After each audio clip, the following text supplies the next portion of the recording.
Hello, dear fans, friends, and subscribers. Welcome to the Cricket Happening show with your host Ram.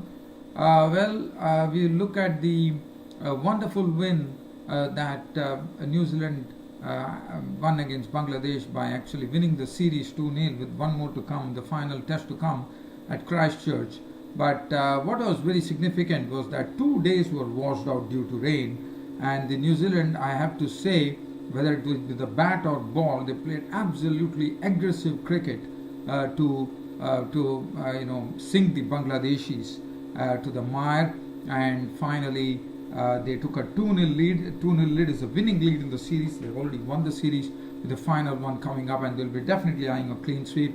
Yes, Bangladesh have been crippled by the absence of Shakib Al Hassan, Mushfiqur Rahim, who is injured, but there are no excuses. Definitely on a basis. So I thought this was in 3 days. If New Zealand could actually, handle Bangladesh and give them a defeat, that itself says a lot about this New Zealand cricket team, which actually preserved its Test rankings, as you know. It has peaked after quite a long time for New Zealand. So I'll be talking about that. Then one significant match which is coming up is the decider, which is coming to the Firozshah Kotla ground in Delhi between India and Australia. The final ODI. This has been a cracker of an ODI series which has been happening, and especially after Ashton Turner made the 84, there's a lot of excitement to say that these two teams are evenly matched, and there is a real battle on the cards at Firozshah Kotla. So whichever team wins takes the series. So that will be interesting. And also the South Africans who have already won the series have brought in Amla, Dumini and Markram into the squad because they already won the series. It's only a matter of giving some batting practice to all these players. So it will be interesting to watch, and Sri Lanka have to definitely pull up a victory to salvage something. And we also have a look at some suggestions coming in from the MCC cricket members. The cricketing experts have decided that they want to bring in some sort of innovation as far as Test cricket. Now, one thing is proved with that survey which was done by the MCC, that 80% would love to have Test cricket as the purest form of the game. So, taken in that context, the suggestions that are coming up are very interesting.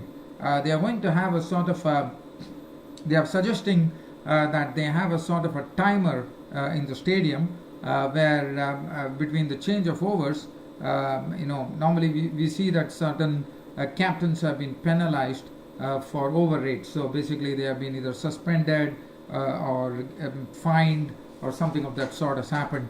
But now they want to eliminate that as well by introducing, if at all anybody goes over the over rate, so basically doesn't do it on time, then it happens to be 5 penalty runs. So that will really worry the opposition fielding for sure, opposition bowlers for sure, that they will go through their overs pretty quickly. So another thing that is coming up from Melbourne Cricket Club is very innovative. It says that a no ball should result in a free hit, as it results in test matches and in one day and T20s. They want to introduce it in the T20, where Shane Warne has been a very big advocate of that by saying that by hitting by bowling a no ball in Test cricket, the bowler will not only have to bowl that extra ball, which will be a free hit. So it will be exciting to see whether the batsman can take full toll of it. So it will be interesting, and also that will also keep a sort of a check on the bowlers, that they have to really watch their steps before they bowl a no ball. So there are certain things which I am going to talk about. But first, let me talk about the match which is coming up tomorrow, India versus Australia. We are talking about the final ODI which is coming up at the home ground of the Indian captain Virat Kohli, and there will be a lot of speculation about this match. And also Rishabh Pant is also going to play, so he will also be playing in his home ground. So Rishabh Pant has to really make it count here, because India don't have a lot of ODI matches coming up, barring the IPL which comes up, and then they leave for the World Cup. So that is something. But for Australia, they are going to Australia. They are going to the United Arab Emirates and going to take on Pakistan. So they definitely have more auditions to come before the World Cup. So just talking about the Indian team, well, Shikhar Dhawan coming into form was a sort of a very, very welcome thing for India. Rohit Sharma, well, he has also hit the form. Kohli, there's nobody to dispute Kohli. Kohli, he has reeled off 2 centuries in this ODI series. And whether Ambati Rayudu will come in place of KL Rahul, that will be interesting to see. And then Rishabh Pant will be expected to fire in front of his home crowd. Kedar Jadhav, Vijay Shankar has been proving it time and again, and he has become a strong contender now for a World Cup spot, according to me. Bhuvaneshwar Kumar, Kuldeep Yadav, they might rest. Whether they will be resting someone, it will be interesting to see. Bumrah, Bhuvaneshwar Kumar, or whether Shami would come in. So basically, now Marcus Stoinis is still with a broken thumb, and definitely Ashton Turner will keep his spot. And Ashton Turner also, by keeping his spot, is also really definitely the tour of United Arab Emirates. I'm sure that Ashton Turner would relish to play there, would relish the opportunity. Has to wait and see whether his name is there in the selection squad. I don't remember. But Australia, well, Usman Khawaja is doing a good job. He has really sort of come of age in ODIs, because one always felt that Usman Khawaja was not made for ODIs, but he has really shown that he can be a very good stabilizing player in ODIs. And then they have Sean Marsh, who has not hit the form at all. Finch has got a bit of form here. Peter Handscomb has got his maiden ODI under his belt, so that will give him ounces of confidence. Maxwell is always a dangerous player. Ashton Turner has already shown what he is capable of. Alex Carey, the wicket-keeper, is also a very handy bat as well, in addition to his keeping. Then they have the bowling combination, Cummins, Jai Richardson, Adam Zampa, who has been doing a great job, and basically he has been picking up Kohli's wicket, and that is the more important thing. And Nathan Lyon is the other one. So I'm told it could be a bit cloudy at the Firozshah Kotla in Delhi. So it will be interesting to see when the team wins the toss. What do they do? So now let me talk about something which is, as I said, these are the possible rule changes which has been suggested by the MCC members. So basically, the World Committee, the MCC, the Melbourne Cricket Club committee consists of a lot of cricketing experts who have played the highest form of the game, which is the former Indian captain Sourav Ganguly, Vince Vanderbilt. Many of them would not know him, but he was one of the dangerous bowlers. It was a real shame that Vincent Vanderbilt, who is so tall and he generated a lot of pace, could not. As you know, when he was at his peak, there was the South Africans were not playing active cricket, and he basically came into the English county scene, and he made a big wave over there. It was a very fearsome fast bowler. Vincent, also an all-rounder. Let me tell you, he was in Vincent Vanderbilt. He's a tall guy, and he was a very, very good all-rounder. Absolutely wonderful all-rounder, Vincent Vanderbilt. And he's from South Africa. And then they have Shakib Al Hasan, who is not playing against New Zealand, as we know.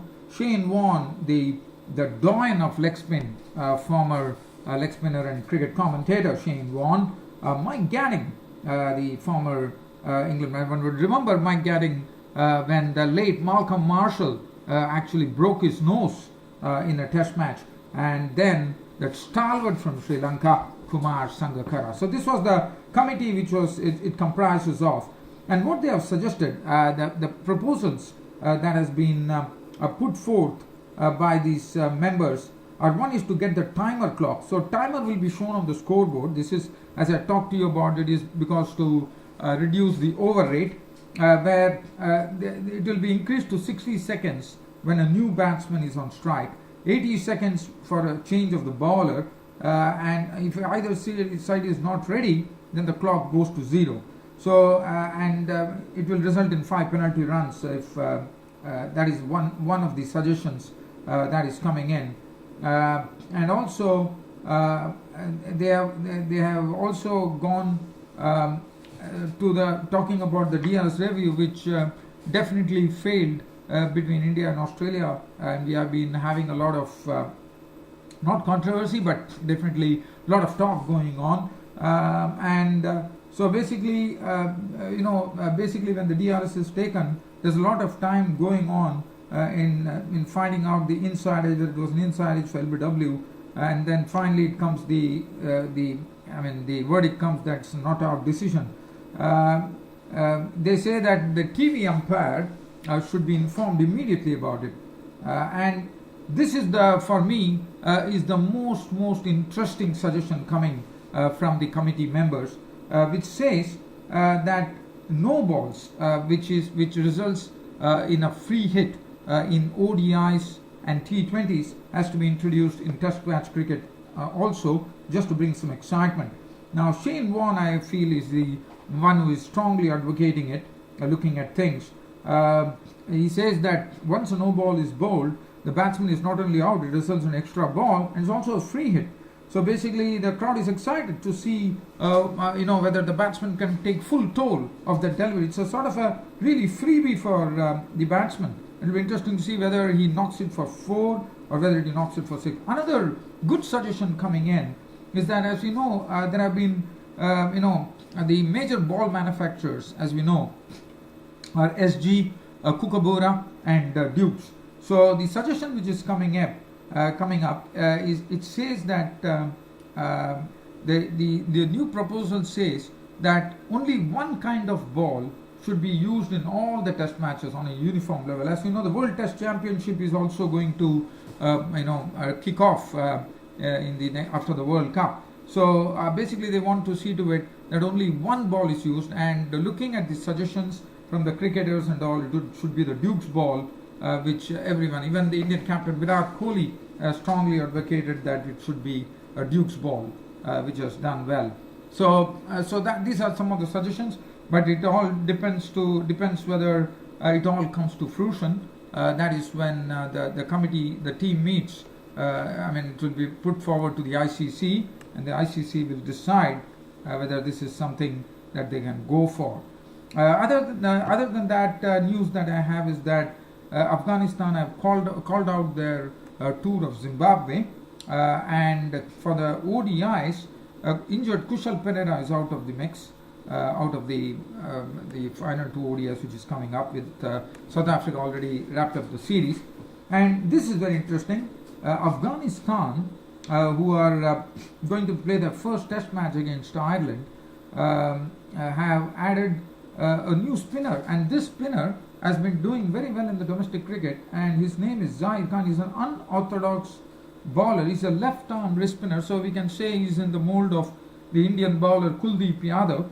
So left-arm spinner named Zahir Khan, and they have also included a left-arm seam bowler, a rookie, Syed Shirzad. So these are the ones, and they have been doing very well in Afghanistan domestic cricket. So this is the team. They are going to be, as you know, the series ended, they squared up. The ODI series was squared up by both the teams, 2-2. So now the focus will be on the test matches. So with the first test match coming up. Other than that, I'm trying to see, just talking about for Sri Lanka taking on South Africa in the 4th ODI at Port Elizabeth. It's a matter of whether the Sri Lankans can stop the winning South Africans from going on to win their 4th ODI. So that is something that Sri Lanka has to do. But let's see what is that Sri Lanka can do to stop the juggernaut from really going and trampling them. So looking at the team here, the Sri Lankans, well, it's pretty much the same. There's not going to be much of a change. So it all depends on how things really pan out for them. So, but the onus will definitely be on them. But as far as South Africa are concerned, they have brought in Aidan Markram, and they have also brought in JP Duminy into the mix, just to give them some practice there, I reckon. And Aidan Markram is in some he is in full cry in the South African domestic league. He's been scoring centuries, 50s, name them, and he has been doing it. So that is something that Aiden Markram will be looking out for, because he has to prove that he's good. So I'm just trying to see whether I can lay my hands on the New Zealand versus. So just to give you a sort of a synopsis of the New Zealand. So as I said, New Zealand really played with the first 2 days being washed out on a greenish tinge pitch at the Basin Reserve in Wellington. Who would have thought that New Zealand would have taken a 2-0 lead in the Test series by wiping out the Bangladeshis in both the matches, both the innings. And just talking about the salient features, the Bangladesh team was all out, 200 odd runs. They got a good start, but after Tamim Iqbal made 76, and then it was Neil Wagner taking a fifer, if I'm not wrong, but I'm trying to see whether I can lay my hands on the New Zealand versus Bangladesh scorecard. If I can lay my hands on that, then I can definitely talk about it. So I'm trying to see whether that is something which would help me. But just talk. Yes, I could do that. So I can just give you a sort of a synopsis. So Bangladesh batted first and they were 211 all out with 4 wickets to Neil Wagner, who really had this spine-tingling, rib-tickling stuff as far as short pitch deliveries are concerned. He's becoming more synonymous in Test cricket nowadays, Neil Wagner, with the shortest stuff, which he uses not sparingly, but on a very, very regular basis at the batsman. New Zealand, in their first dig, they knew that they already lost 2 days, and they had only one thing in mind, and that was to win the Test match. And that's what precisely they embarked on by making 432 for 6, declared the feature being Ross Taylor making an aggressive century of 200 with 19 fours and 4 sixes, probably his third double test done in Test cricket. Henry Nicholls, who in his brief career has blossomed very quickly, got another century under his belt, 107. That was one. And then they had a huge lead which was taken, and the Bangladesh in their second innings on the final day, they were bowled out for 209. Once again, it was the combination of Neil Wagner, 14 overs, 45 runs and 5 wickets, his best bowling analysis in his Test career, and Trent Boult gave him superb company, 16 overs, 5 maidens, 52 runs and 4 wickets. So that was the match situation, and that was it. And Bangladesh, New Zealand won the match by an innings and 12 runs. So only just, but they did it.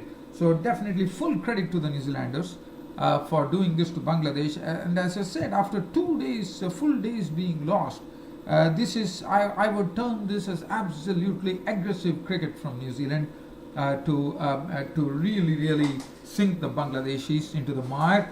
And they take a 2-0 lead in the series with the final Test match coming up at Christchurch between both the teams. Well, dear fans and subscribers, it was a real pleasure bringing you this daily cricket show of mine. Hope you all enjoyed the broadcast, and with more to come on my next cricket broadcast, it's your host Ram bidding you all a very good night.